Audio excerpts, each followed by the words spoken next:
The EP Podcast. Heard everywhere podcasts can be found, and always at theeppodcast.com.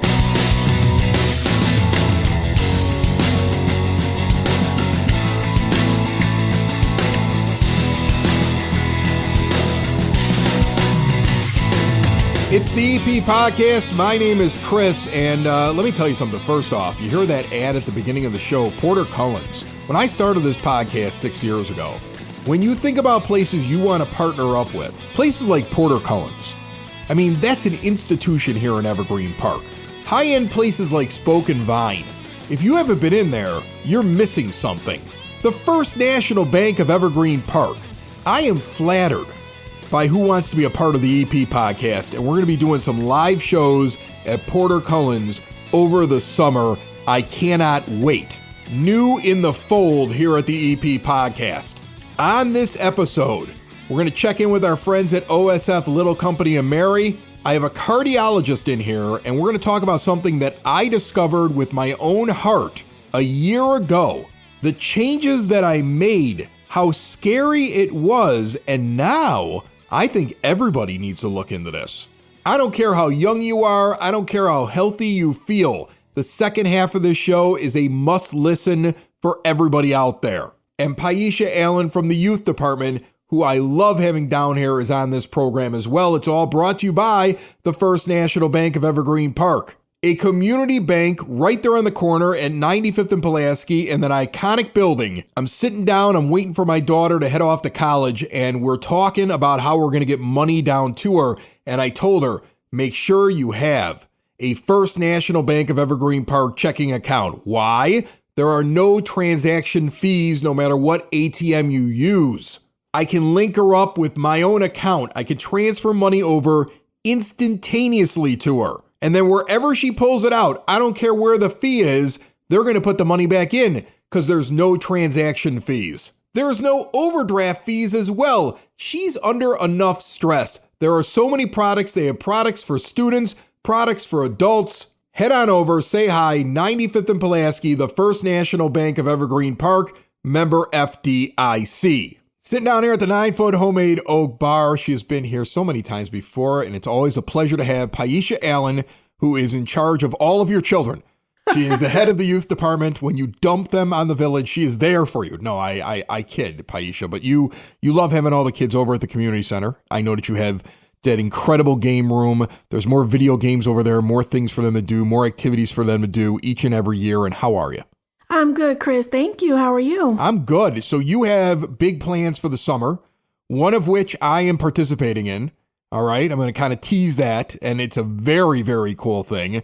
We won't kick that off, though. Let's start with a softball one because I know you get nervous on this show. Basketball. Okay. So I know that we have Coach Sexton in every once in a while from the high school, and he talks about his camps. Youth department's doing camps. What do you got going on this summer?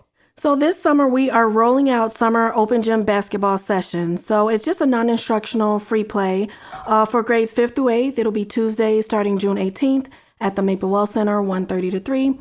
And for our high school students, it's at the same location, same time, Thursday starting June 20th. Does it get competitive out there? Do you watch these games? I know they're open, but I know kids. And I was terrible at basketball. So I know when it gets competitive, man, it gets, I'm just trying to hang on for dear life. Even now as an adult, does it get competitive out there? Sometimes it gets pretty competitive, but they learn from each other. And the most important part, they have so much fun during open gym. I saw you back in the fall during that art and garden walk. That was not something that the youth department was doing, but I know the youth department has a garden, and I got to see it during that walk. How is that coming? I would imagine now is the time of year. You're not harvesting yet, but you've planted by now, right? We did plant. Our beautiful youth garden is up and running, welcoming community visitors. Some popular programs to look forward to are the tie-dye party, adopt a plant, paint and snack, learn to make fresh salsa, and so much more, Chris. Wait, you're making salsa? Yes, sir. Really? Using produce from our youth garden. Can I get some salsa? Absolutely. Okay. I'm taking the opportunity while you're sitting here, and I figure you'll just say yes if I ask. So I'm gonna shoot it out there. Salsa. Do I get chips? You do. You can find our garden calendar on the village website, or you can pop into the youth center to grab a physical copy. Awesome. All right, let's get to the big thing, because this is really cool. I want to say for the last couple of years, you've done a bike tour, and I see it getting bigger every year. And I kind of know this plan, and it's funny because you brought it up to me a few months ago, and then I got busy and I completely forgot about it. And then you have this thing kind of mapped out. This sounds cool because it's not just a bike ride. It's not just a historical tour. It's something for everyone, and it's almost like a contest because it's a scavenger hunt. Tell me about this. Our Hidden Gems Adventure of Evergreen Park Cycling Tour is right around the corner, guys. Saturday, July 20th, you can enjoy a beautiful Saturday morning riding your own bikes with helmets, participating in a 90-minute group scavenger hunt around Evergreen Park. Collect hidden gems and golden beads for a chance to win a prize. You'll finish the scavenger hunt or the cycling experience back at the Youth Center for prizes, games, and refreshments. Registration is required at the Youth Center by July 12th. It's $15 recommended per family by donation. And then we do have a rain date of August 3rd. So we're going to have a tent. There's going to be different locations. I'm not going to give away where they're at because it's part of the scavenger thing. But we're going to be at one of the locations and then being able to help people, give out the clue, listen to what's going on, maybe have kind of something fun for everybody there when they're there. I don't know exactly what I'm going to do. And part of me wants, this is what I'm going to wrestle with on this bike trip. I'm going to wrestle with, do I want my children with me on location or do I want them on the trip? Because I think they would enjoy the trip. I have the littlest guy. You remember Nick. Mm-hmm. Nick's a talkative kid, right? You see Nick never stops talking.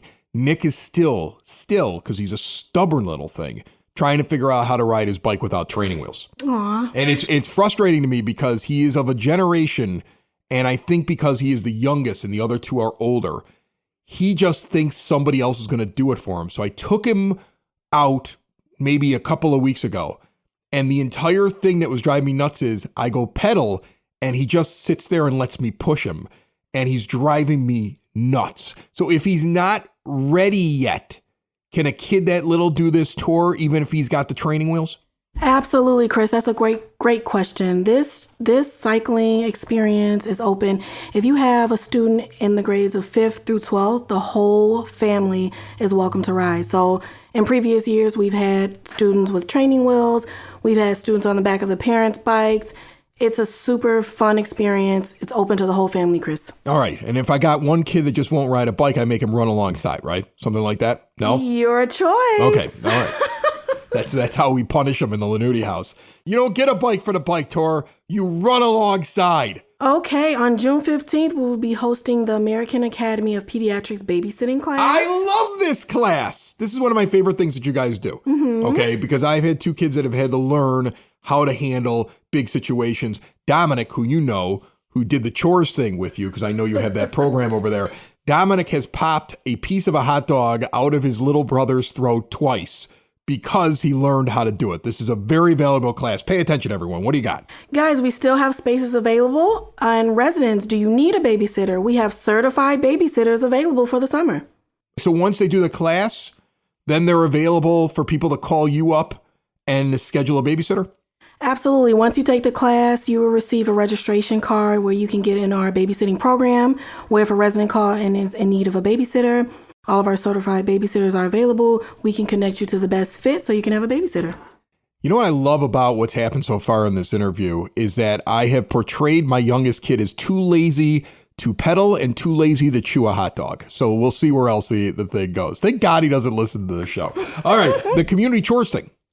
I just brought that up. Are you still doing that? Who says that students don't want to work, Chris? Our community chores program is open. We have a surplus of youths that are available to mow lawns, rake leaves, complete basic house chores, and do odd jobs for EP residents. All right. I like this one. Dominic, I'll bring him up now. He's 16, but I like this one because at first he was looking for his first job. He decided he was going to mow lawns. You got him clients. And what I thought was really interesting was he kept some of them when he started his own lawn mowing business a few summers ago.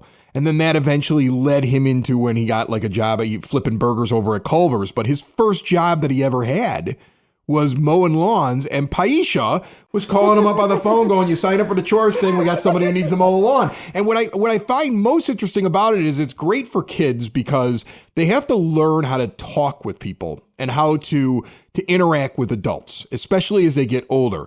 And I know that you negotiate the price right away. Like you talk to somebody, but then, you know, he would get there and somebody would be like, oh, can you do a little bit extra here? Or they wanted to give him a tip. And it's a good way for him to kind of get used to interacting with the public.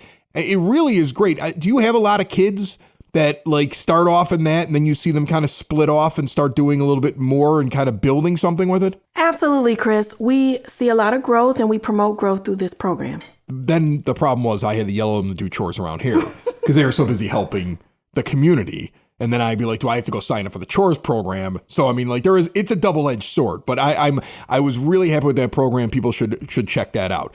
Anything else? I feel like you've given me so much. So this summer, you guys can also expect a little disc golf, pickleball, bingo in the youth center, and probably a field trip or two, Chris. Do you play pickleball? I need to learn how to play pickleball. Did you know that John Dwyer teaches pickleball? He was on the show a couple of weeks ago. Of course. You get that on demand anywhere podcasts can be found and always at the eppodcast.com. You can hear all about it, and then he teaches pickleball. And he's actually teaching pickleball to our youth June 1st at Duffy Park. Ooh, okay. I love it. You've got a lot Donuts going on. and pickleball with John. Donuts and pickleball. If that doesn't get the kids out there, I don't know what does. Donuts and pickleball. Pyeisha does such great work over at the youth center. I know that there are people who have listened to all these different programs, may be excited about it. If they want to contact you, number and email, what do you want people to use? I would say please like our Facebook page, Evergreen Park Youth Department. Follow us on Instagram, EP Youth DEPT. We are always looking forward to hearing from you. For more info, give us a call at 708-229-3377. Pyeisha Allen from the Youth Department, thank you so much for stopping by. It's always good to see you. Of course, Chris, it's my pleasure and good to see you as well. Building relationships, supporting the community, and service. These are the things that Country Financial stands for. They're more than just an office you may pass by as you drive through Evergreen Park. They're neighbors who lend a helping hand and support the fabric of your community, including charitable organizations, sports, financial education, and civic organizations. And since Country is already your neighbor, they want to get together and chat. Call your local Country Financial representative, Mike Thauer, today at 708-425-1559 to talk about the things that are important to you and how he can help you protect them.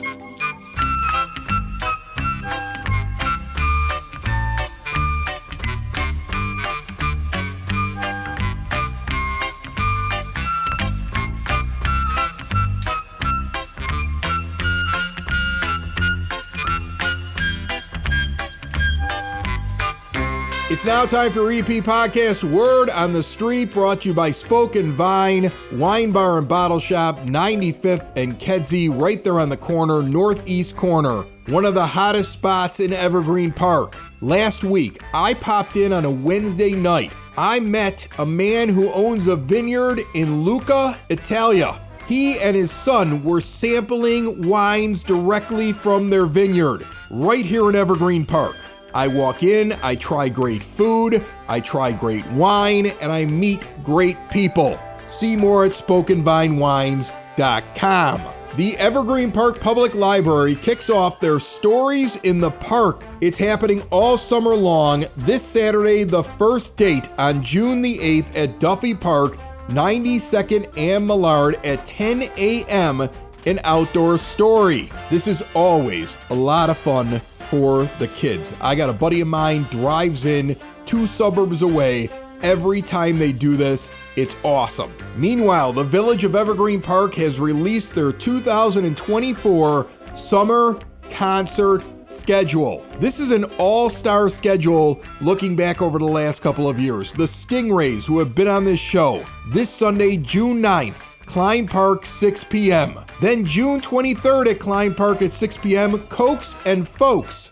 The Neverly Brothers coming in on July the 14th at Klein at 6 p.m. And then summer concerts in the park move over to Sexton Park, August 2nd, Smiley Tillman Band. Rick Lindy and the Wild Ones are back on August 11th at 6 p.m. at Klein Park. And then September the 2nd, Sexton Park, 5 p.m., the City Lights Orchestra. That is a lineup. And again, this Sunday, June 9th, the Stingrays at Klein Park. Get over there. The 11th Annual Senior Health Fair is going to be held on Wednesday, June 12th, 10 a.m. until 1 p.m. at the EP Fire Department. We just had an interview a couple weeks ago about this. Get all the details there. But attendees can get free health screenings, an opportunity to meet with OSF Little Company of Mary Medical Center doctors and nurses. Light refreshments will be provided. Check that out on June the 12th. Joining me on the phone line right now from OSF Little Company of Mary. I love when they check in. I have wanted for a while to talk to somebody who is an expert when it comes to the heart. Dr. Nouneh is a cardiologist over there. How are you, Doc? Doing great. Good morning. How are you, Chris? I'm great. Thank you for joining me. So I want to give you just a little bit of background on me. I went to a doctor, I want to say, a little over a year ago, and he suggested a thing where it was almost like it was going to take like a internal x-ray of my heart, my valves, things like that, just to see how everything was working. And what they discovered was a small amount of plaque in one of my arteries. And the next year has been so interesting because the doctor told me you need to lose weight. We need to get your blood pressure down. We need to get your cholesterol down, and you need to get rid of ultra-processed foods. And over the last year, I've lost 40 pounds. My blood pressure has gone from the hypertension level to 118 over 60. I'm sorry, 70 last time that I walked in there. I have my cholesterol down to 142, and I have completely avoided, with the exception of every once in a while, like at a restaurant, I'm sure, ultra-processed foods. And I just had my checkup this week, and he was like, some of that's the medication, a lot of that is you losing weight and cutting out the ultra-processed foods. He's a general practitioner. You're a cardiologist.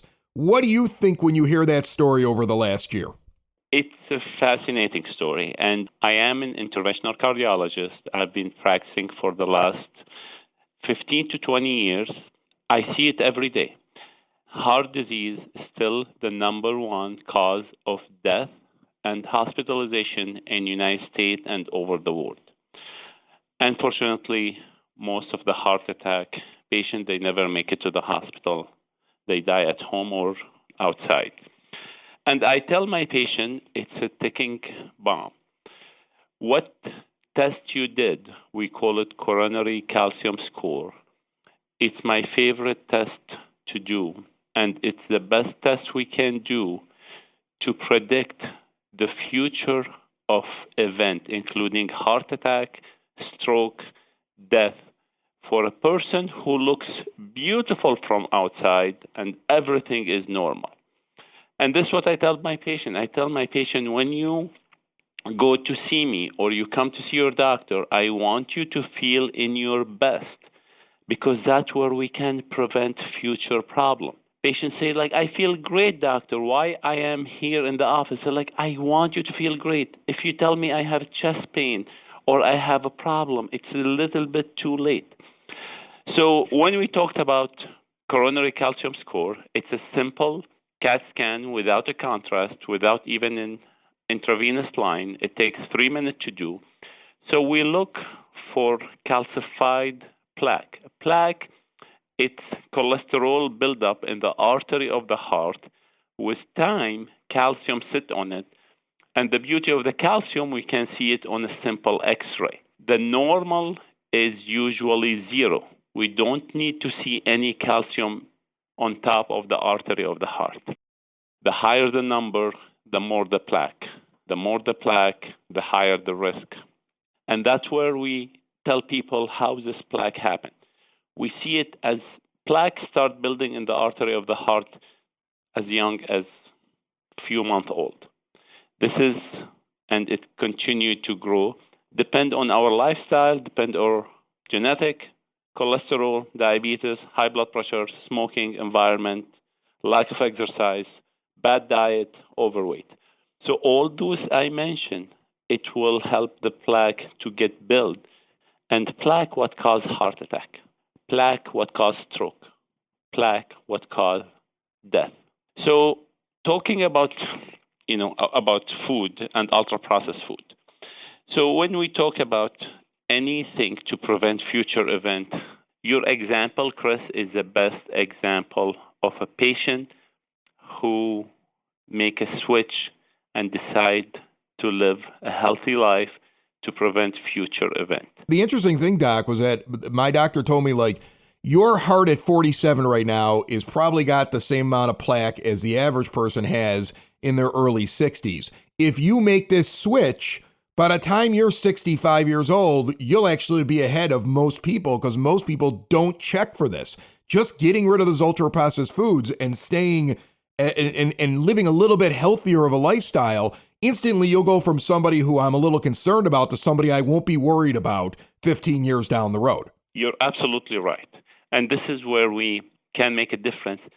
Unfortunately, the difference we make, you don't feel it. I tell people, like, you're doing great, but like lowering your cholesterol is not going to make you any different because you don't have any problem, but it will prevent heart attack. It's easy when some patient come to me with a heart attack with chest pain, I open the artery and the pain is gone. So it's like instant result and patient feel great. For a patient who has no problem, but he has a plaque in their heart, it's a ticking bomb. I told him, like, whatever we need to decrease that. And we look at from cholesterol, from weight, from exercise, from diet. Everything we do is to decrease this plaque burden and decrease the cholesterol buildup in the artery. If your cholesterol is 500, you may feel great until heart attack hit. If your blood pressure 200, you may feel great until stroke hit you. If the calcium score is 1,000, you may feel great until heart attack happens. So people, when they know their calcium score, they're willing to quit smoking, they're willing to exercise, they're willing to eat healthy. And that's where ultra-processed food play a big role. And those are foods that have a ton of ingredients. That's, I guess, the way that I have best tried to understand it. If I buy something that's simple, it's got 3 or 4 ingredients and all of them look like something I know what it is. Like it's tomato, it's olive oil. Okay, fine. That is not ultra processed. When I start seeing really long names of things that I have no idea what that is in the food ingredients, now all of a sudden I've found an ultra processed food, correct? Exactly. And this is what I tell my patients. So like, I always tell them like my simple diet. Say like, what's diet good? So like, the best diet you have is the diet. If you like it, don't eat it. It's not good for you. And everyone starts laughing. So like, this is true. Like we love salty food. We love packaged food. We love sweet. We love cake. We love bagel. We love donuts. We love everything come in a package. And this is the worst food we can eat. So I turn to a simple ingredient. I tell people, eat whole food. So like, what do you mean? So like, okay, you buy apple juice. It's horrible for you, but a full apple is very good for you. You buy an orange juice, is not good for you, but like a full orange, you eat the fiber, you eat the vitamins, you eat the orange. There is no ultra-processed food. There is no extra chemical ingredient added to any juice or any package. The same thing with anything, it's come in a wrap. Same thing with any simple canned soup or canned vegetable. I tell them, like, if you can avoid anything in a can or in a bag or in a sealed, will be great for you. And the other thing is that I've noticed that, like, I have an apple juice, for instance, that I found where the ingredient is, it just says pressed apples. Like, that's it. Like, you can find sometimes something in the store that doesn't have all the additives where you see like 2 ingredients or 1 ingredient on the packaged item. So it's not hard. It's just that thing is sitting right next to the brand that you've probably been buying for the last 10 years. Unfortunately, good food are becoming a little bit more expensive and their shelf life is a little bit shorter. So, and this is where ultra-processed food is a little bit cheaper because it can last a longer shelf life. But this is the ultra-processed food has a lot of chemical which can cause inflammation, and inflammation will cause plaque, and inflammation will increase the risk of heart attack. And this one I tell my patients, like, inflammation is the most, whatever we do, even the cholesterol medication we use, the statin, to decrease the cholesterol number and to decrease the plaque, has a beautiful power against inflammation. So for people with normal cholesterol, where we use this medication, it does prevent future heart attack and stroke. And we never understood it before because it's beyond lowering the cholesterol. It's anti-inflammatory medication.